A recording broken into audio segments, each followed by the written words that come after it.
పెద్దపల్లిలో bus depot ఏర్పాటు చేస్తాం, రామగుండానికి విమానాశ్రయం తెస్తాం. పెద్దపల్లి యువ వికాసం విజయోత్సవ సభలో సీఎం రేవంత్ రెడ్డి. పెద్దపల్లి యువ వికాసం విజయోత్సవ సభ విజయవంతం.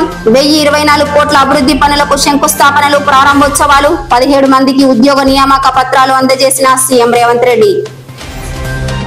ఎన్నికల ప్రధాన హామీల అమలులో MLA Chintakunta Vijaya Ramana Rao success.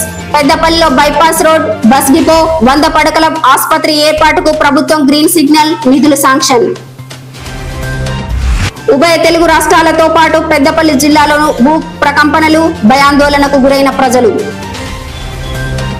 CM Revanth Reddy పర్యటన నేపథ్యంలో బీజేపీ, సిపిఐ, బీఆర్ఎస్, ఏబీవీపీ నాయకుల ముందస్తు అరెస్ట్. ప్రజాస్వామ్యంలో ప్రజల స్వేచ్ఛను కాలరాయడం మంచిది కాదన్న ప్రతిపక్ష పార్టీల నాయకులు.